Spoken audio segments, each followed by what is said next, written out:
recording of normal arterial blood pressure, which is moderated by Artima. So let's take a look on what arterial blood pressure is.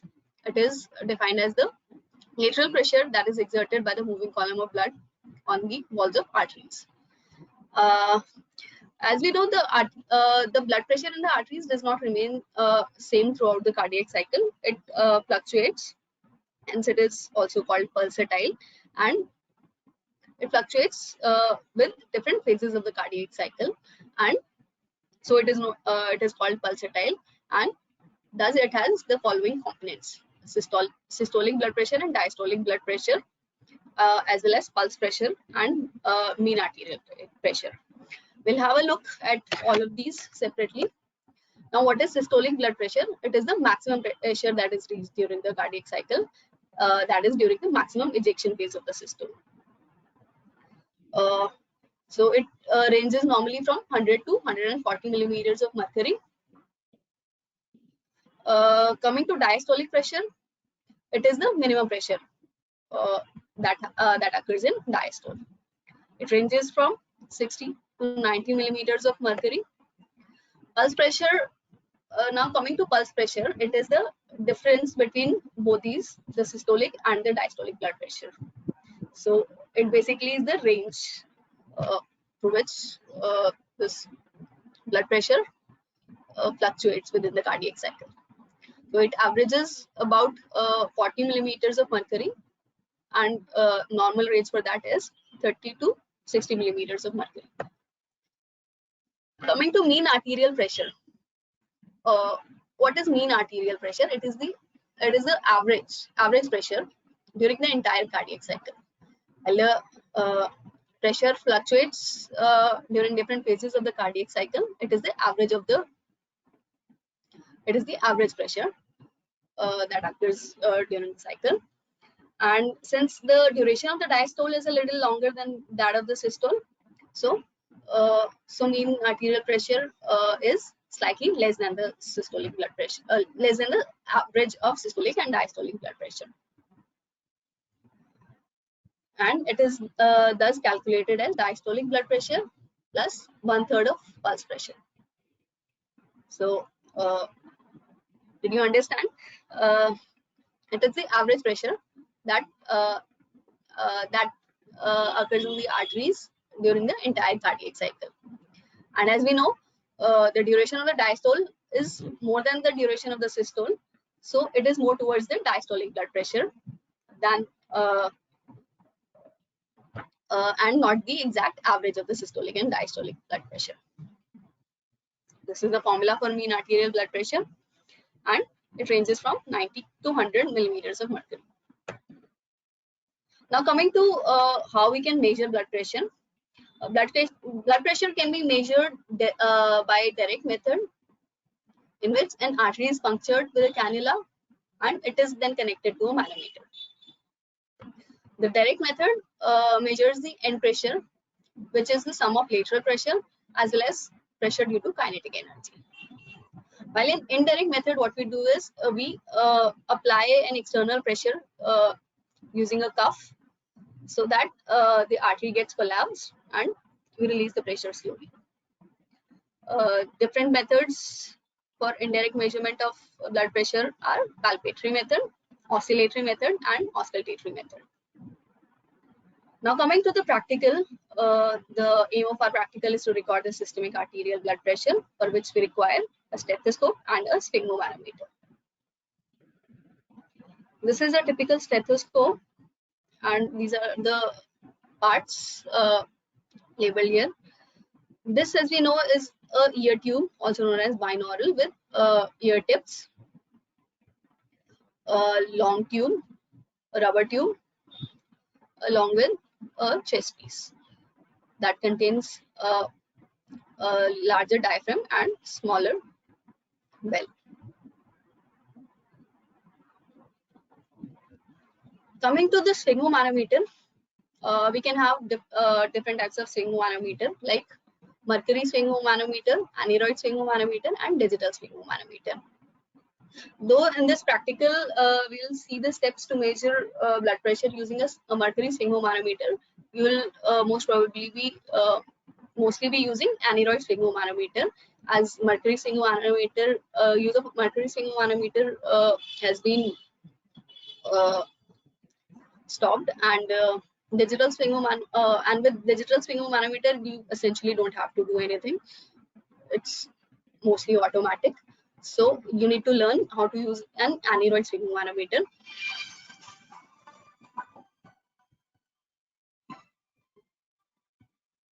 Just a second.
Uh, is the slideshow visible now?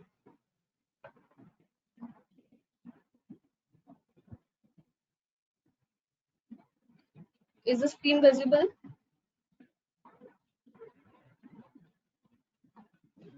Are the slides changing?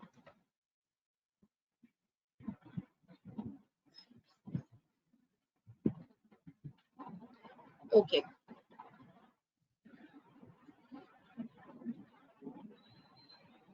Okay. Okay, then let's start again.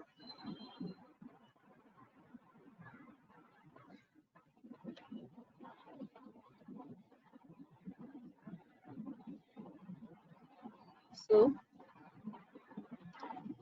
coming to arterial blood pressure, how we define arterial blood pressure? It is the lateral pressure which is exerted by a moving column of blood on the wall of the arteries. And as we know, during the cardiac cycle, the blood pressure does not remain constant. It changes with different phases of the cardiac cycle, and so it is known as so it is called pulsatile, and thus it has the following various components like systolic blood pressure, diastolic blood pressure, pulse pressure, and mean arterial pressure. Now, looking at all of these separately, systolic blood pressure is the maximum pressure that is reached during the maximum ejection phase of systole. That is the maximum pressure that will be occur during the entire cardiac cycle, and it ranges from 100 to 140 millimeters of mercury. Coming to diastolic blood pressure, it is the minimum pressure that occurs during diastole, and it ranges normally from 60 to 90 millimeters of mercury.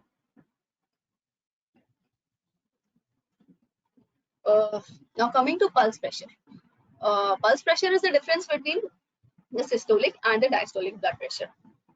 That means the range from which range from which to which the blood pressure changes during the cycle. It averages about 40 millimeters of mercury and ranges normally from 30 to 60 millimeters of mercury. Coming to mean arterial blood pressure, it is the average pressure that occurs during the cardiac cycle.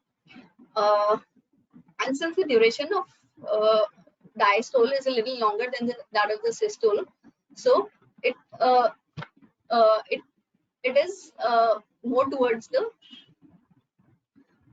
uh, it is usually more towards the diastolic blood pressure uh, than systolic blood pressure, and hence it is slightly less than the actual average of systolic and diastolic blood pressures, and is calculated as mean arterial pressure equal to diastolic blood pressure plus 1/3 of the pulse pressure.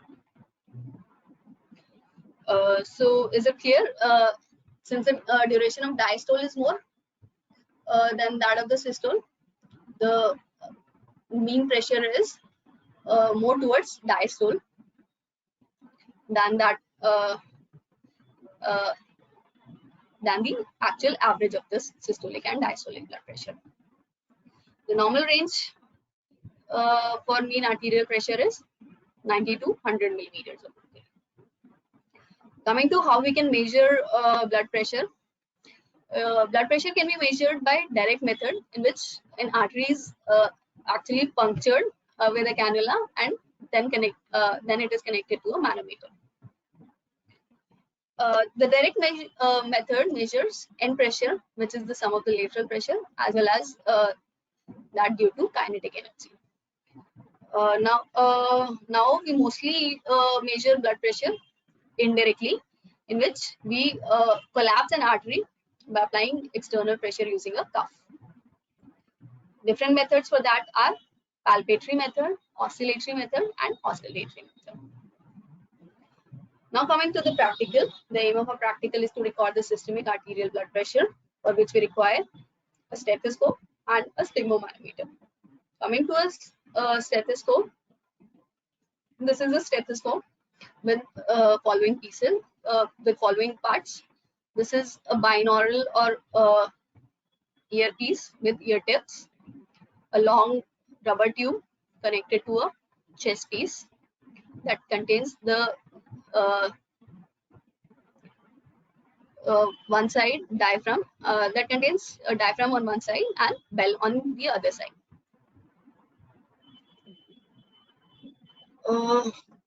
Now coming to sphygmomanometer, there are various types of sphygmomanometer available in the market.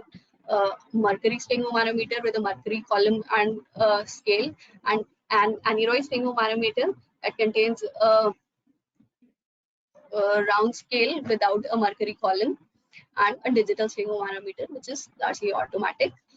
Now in this practical, steps will be shown to measure. In this practical, you will be shown how to measure blood pressure using a mercury sphygmomanometer, though most probably you will be asked to use aneroid sphygmomanometer. There is not much difference between these two. The only difference is that there is no mercury column in aneroid sphygmomanometer. Other than that, the steps are essentially the same. And in digital sphygmomanometer, if you ever have to use a digital sphygmomanometer, you don't really have to do anything. It is largely automatic. So you need to learn how to use an aneroid sphygmomanometer.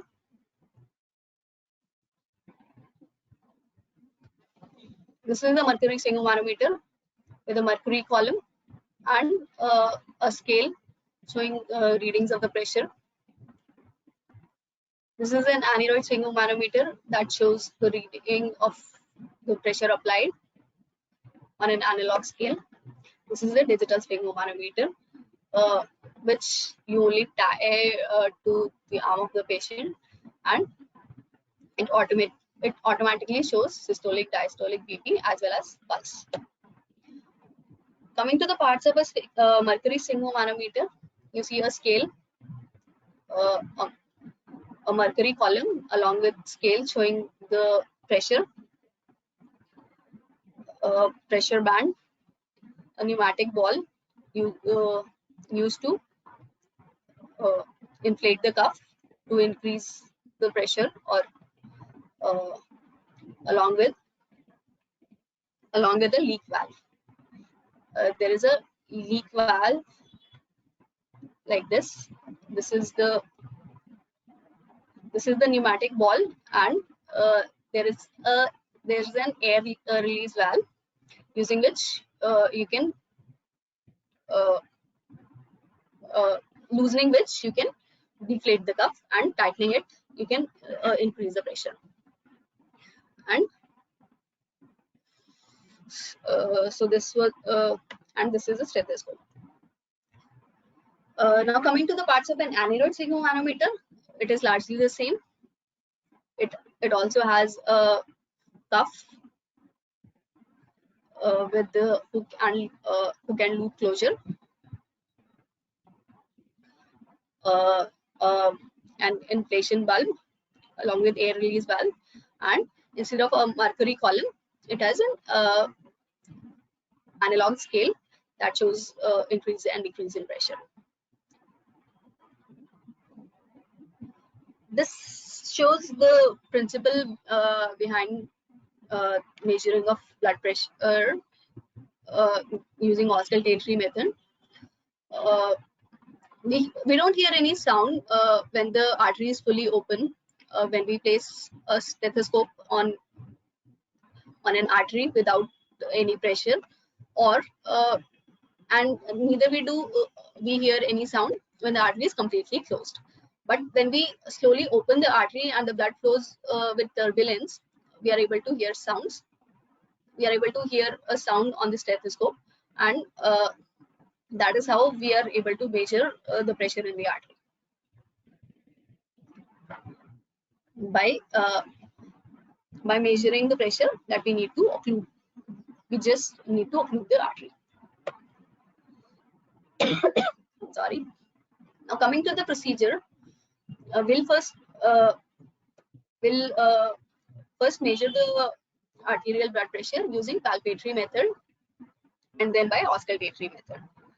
So before measuring blood pressure, we'll ask the subject to sit or lie in supine position and rest for about 5 minutes or so. Then we will open the lid of the apparatus and release the lock on mercury reservoir if we are using a mercury sphygmomanometer. Otherwise, this step will be skipped, and we'll see that the mercury is at 0 level. In anaeroid scale also, we'll see that the scale shows 0 pressure. We'll place the cuff around the upper arm with the center of the bag lying over the brachial artery.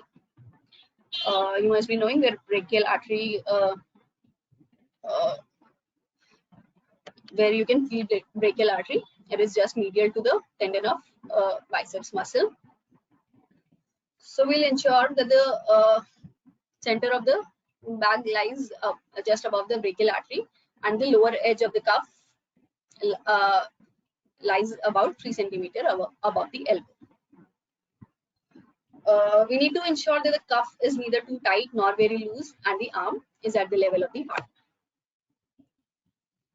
Now, after placing the cuff, we'll palpate the radial artery at the wrist with fingers of one of our hand, and using the other hand, we will tighten the leak valve screw and then inflate the cuff until the radial artery pulsation, until we are no longer able to hear the radial artery pulsations.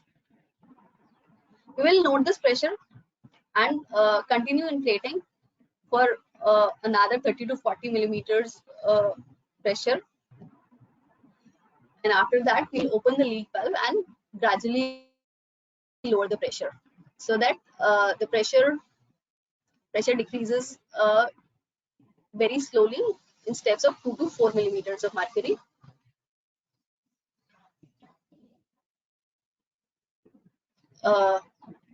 And then we will note the pressure at which the pulsations reappear. We will note that pressure as that will be about the systolic blood pressure. Now we will use auscultatory method to determine both systolic and diastolic blood pressure. By using palpatory method, we are only able to determine systolic blood pressure. So coming to auscultatory method, we'll keep the cuff in place. After recording systolic BP by palpatory method, we will leave the cuff in place. We will locate the brachial artery in the antecubital fossa,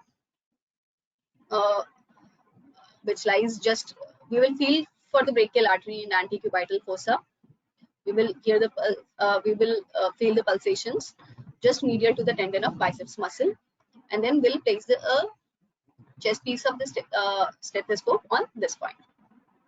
After that, we will inflate the cuff rapidly to a pressure 40 to 50 millimeters above the systolic blood pressure that we had determined by palpatory method. We will raise the pressure to more than 40 to to 40 to 50 millimeters of mercury more than the systolic blood pressure that we have already determined by palpatory method.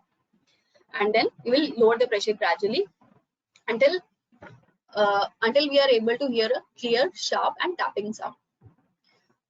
And at the pressure where we are able to hear this sound, we will note the pressure. That will be our systolic blood pressure. After that, we will continue to slowly lower the pressure and note the change in the character of the sound.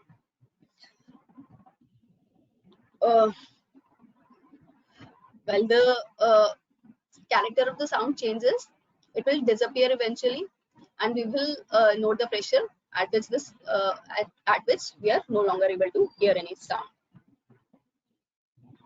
and that will be the diastolic blood pressure, at which we are not able to hear any sound.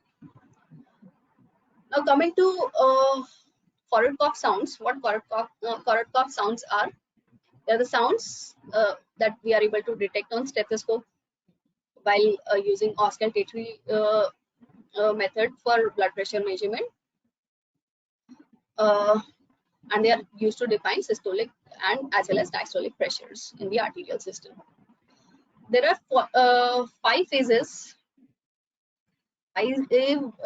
distinctive phases in each of which we hear a different type of sound.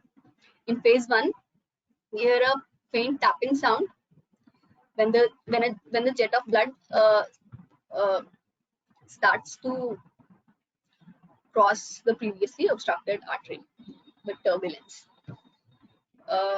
This sound lasts for about 10 to 12 millimeters of mercury. Then after that, when we lower the pressure further, we hear a murmur kind of sound, which remains for the next 10 to 14 millimeters of mercury. After that, in phase 3, when we have lowered the pressure still further, we hear a clear, louder and knocking type of sound, which remains for the next 12 to 14 millimeters of mercury pressure. After which, in phase 4, the sound becomes muffled for about 5 millimeters of mercury pressure. And then in phase 5, the sound completely disappears. And sometimes, in some people, we may not be able to, the sound may not disappear completely. In those cases, we take phase 4 when the sound becomes muffled to be the diastolic pressure. Otherwise, when the sound just disappears, we take that pressure as the diastolic pressure. This is the diagram which shows the different characteristic of different phases of forward cough sounds. In phase 1, we hear faint tapping. In phase 2, it becomes we hear a murmur. We hear a faint murmur or a swishing kind of sound. While in phase 3, we hear loud knocking sounds, which become muffled in phase 4 and disappear in phase 5. Now coming to auscultatory gap. This is regarding why use of music. This is regarding the importance of measuring blood pressure by palpatory method before we measure BP by auscultatory method. Since in some hypertensive persons, this auscultatory gap, also known as silent gap, it is observed usually in hypertensive persons while we measure BP using auscultatory method. In such cases, what happens is sound will disappear temporarily between phase 1 and 2, and it covers about a range of 40 to 50 millimeters of mercury, and then it reappears. So if we raise the pressure, if we raise the pressure only to a level at which the sounds are absent, it may lead to marked underestimation of systolic blood pressure, since the sound is disappearing in between also. and not above the systolic blood pressure only. So this is avoided by estimating the systolic blood pressure first by palpatory method. Since it does not, since in palpatory method, we will be able to feel the pulse until we raise the pressure above the systolic blood pressure. So is it understood? Oscillatory gap or silent gap is seen in some hypertensive persons and is seen when we are recording blood pressure by oscillatory method. What happens is sound disappears. Sound may disappear between during phase 1 and 2 and then reappear. So we need to raise blood pressure much above the systolic blood pressure that we measure by palpatory method, so that it so that we apply pressure more than the actual systolic blood pressure and uh, not just above the pressure at which sound is disappearing, which can be in between phase 1 and phase 2 of the pop sounds. Now coming to precautions, we need to ensure that the subject is physically and mentally relaxed. So we ensure that by giving a rest to the subject for about 5 minutes, and this is to avoid what is called white coat hypertension. What white coat hypertension is? It is uh, some people show higher BP recordings in a clinician's office in the presence of a doctor, while their blood pressures may be normal during their daily activities. So to avoid that, we ask them to rest for 5 minutes. Our apparatus should be checked for zero error. The arm, along with the cuff around it, should be kept at the level of heart, and this is to avoid the influence of gravity. As we know, because of the effect of gravity, the arteries which are below the level of heart have a higher pressure, while those above the level of the heart show lower pressure because of the effect of gravity. The cuff that we tie should not be very tight or very loose, and the cuff should not be kept inflated with high pressure for any length of time. Otherwise, the discomfort and reflex spasm of the artery and its branches will give us false high readings.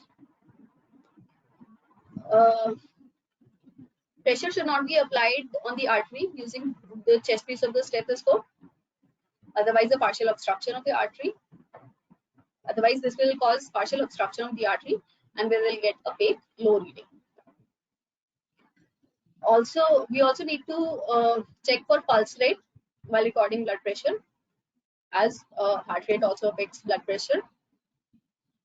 And as we have seen, because of oscillatory gap or silent gap, we need to use palpatory method before measuring blood pressure by oscillatory method. So we roughly know what the systolic blood pressure is, and we raise the pressure adequately well above this pressure.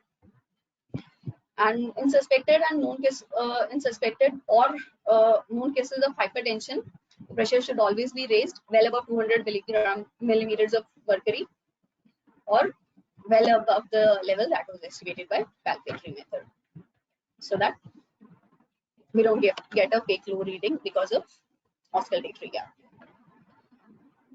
While we are measuring blood pressure in obese subjects, or when we are measuring it in thighs, a larger cuff, a wider cuff is required, wider than the standard, because otherwise the thick layer of fat in these will dissipate some of the cuff pressure, and this will give us false high recording. Thank you. Now I'll be showing a video of the procedure.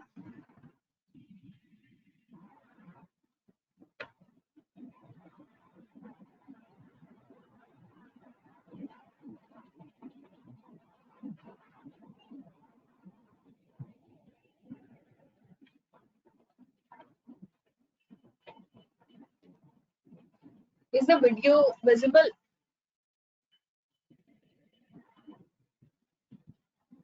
Are you able to see the video?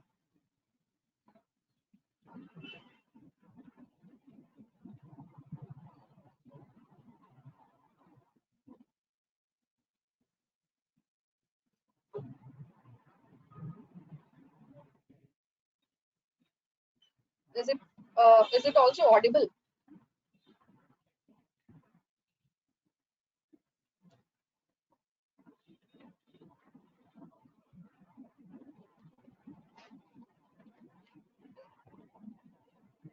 Is there a sound in the video? Are you able to hear?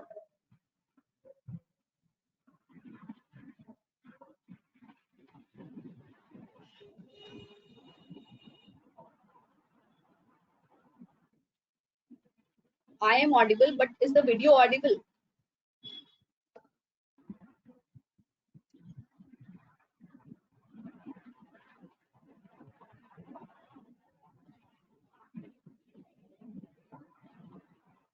Are you also able to hear what I'm saying in the video?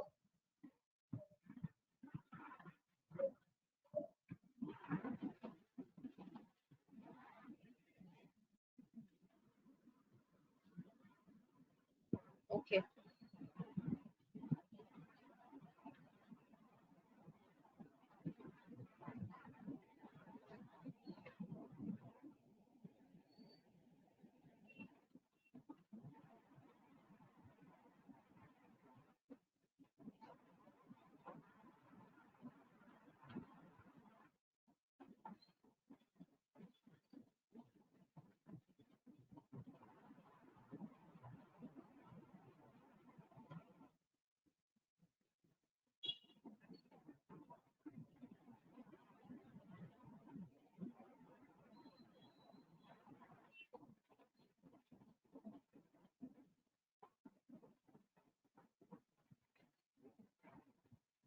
I'll be showing a video of the procedure.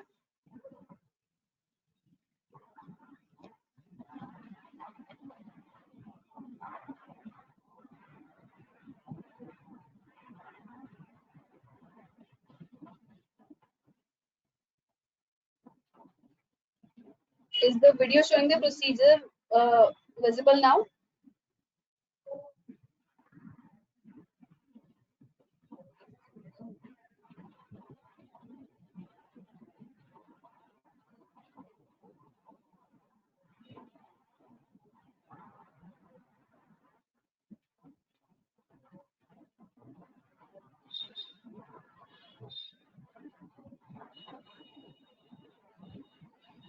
Okay. Okay. I think the video is visible but not audible. So I'll be explaining the procedure again by playing this video. So what we are doing in this video is we are going to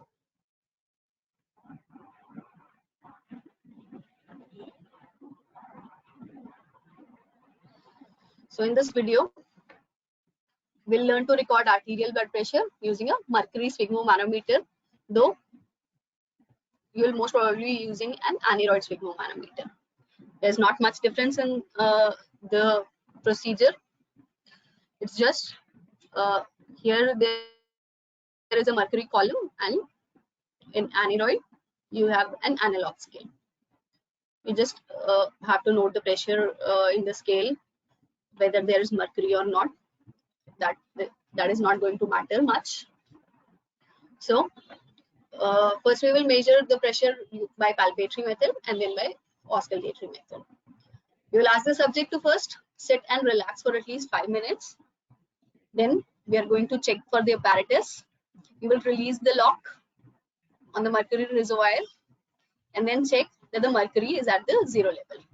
Also in aneroid sphygmomanometer, you will see that the scale shows zero pressure before we have tied the cuff on the arm.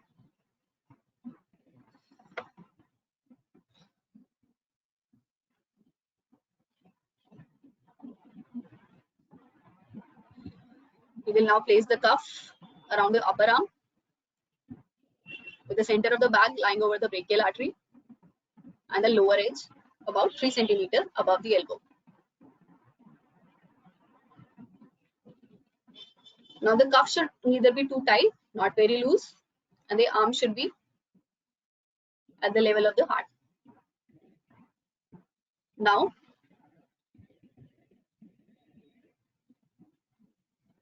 we will palpate the radial artery using one hand, using, as you might have learned while taking while in the practical on recording arterial pulse using 3 fingers. We will palpate the radial artery and then tighten the leak valve screw and inflate the cuff slowly using other hand until we will raise the pressure until the radial artery pulsations disappear. We will note that pressure and still continue to inflate until another 30 to 40 millimeters of mercury higher than this pressure. After that, we will open the leak valve and gradually lower the pressure so that 2 to 4 millimeters of mercury pressure.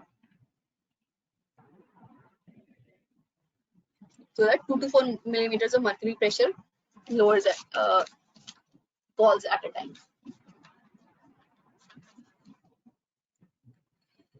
We will continue lowering the pressure slowly.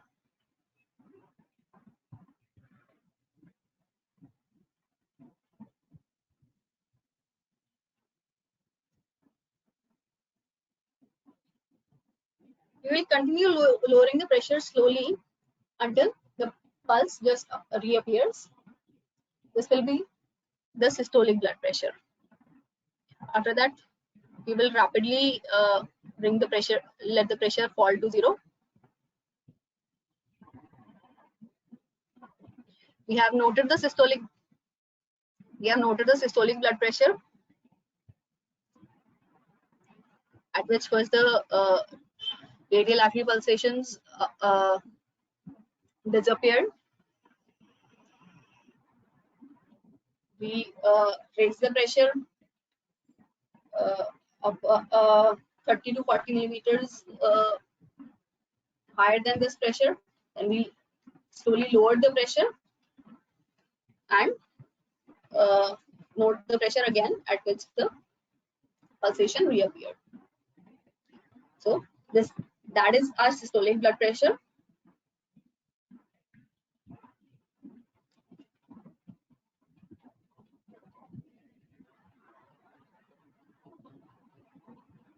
After noting the pressure, we release the pressure rapidly to 0. Now we will note the pressure using auscultatory method. For that, we will locate the brachial artery in the antecubital fossa, which lies just medial to the tendon of biceps.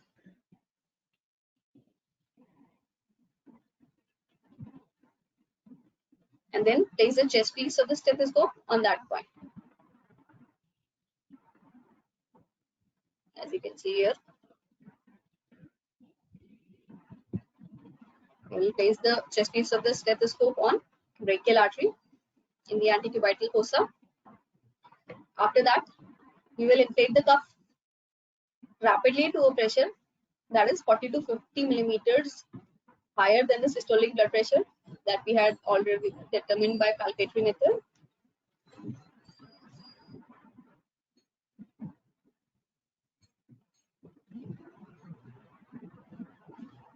After that, we again lower the pressure gradually until we hear a clear, sharp sound, tapping sound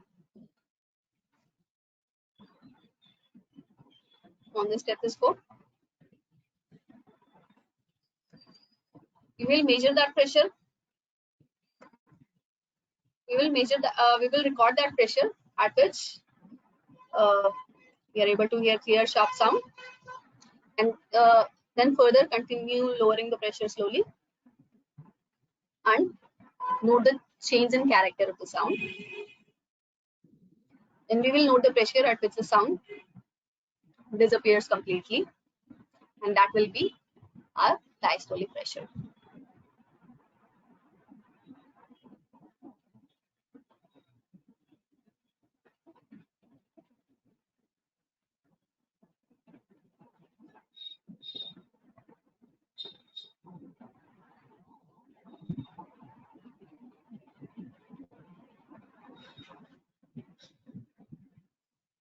Now I want you all to be able to appreciate the Korotkoff sounds. Since this is not audible here,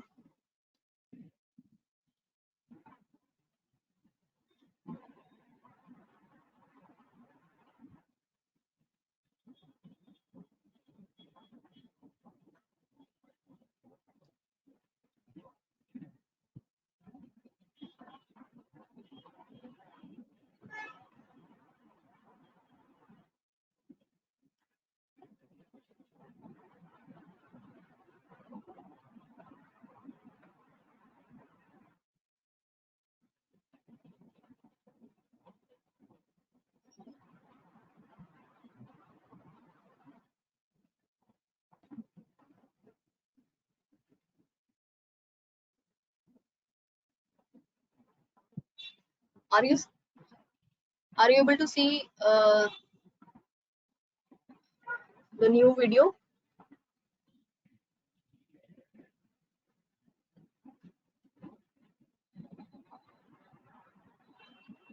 I play the background sound.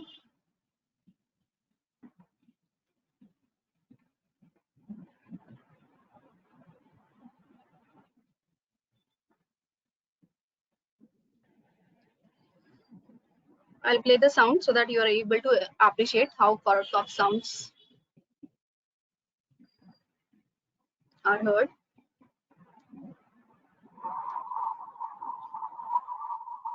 Are you able to hear?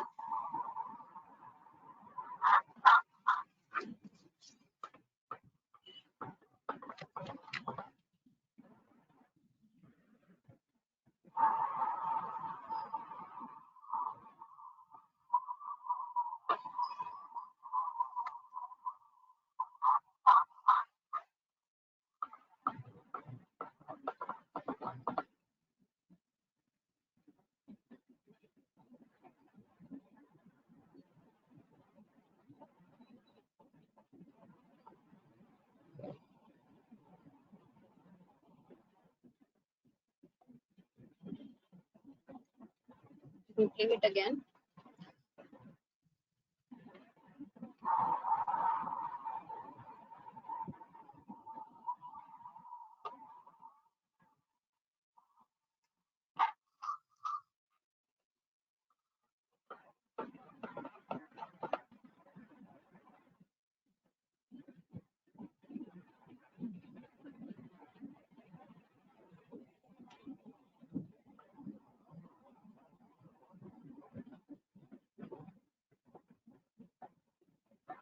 Are you able to appreciate the tapping sound here?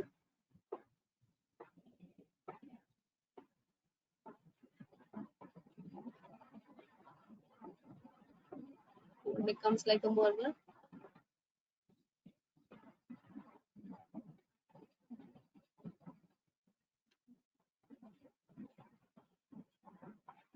Now it disappears.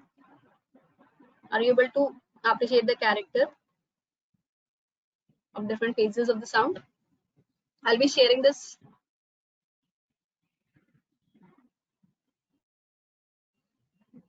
Okay, it might not be very well audible here, but I'll share the link. I'll share the link with your CR. She will post it in your group.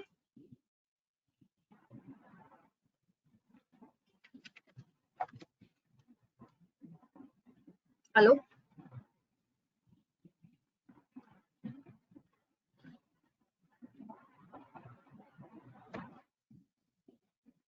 Hello, am I still audible?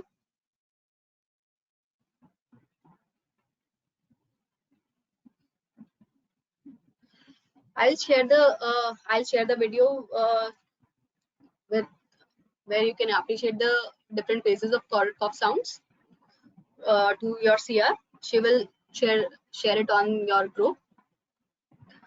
Listen to it and try to appreciate how it changes in different phases.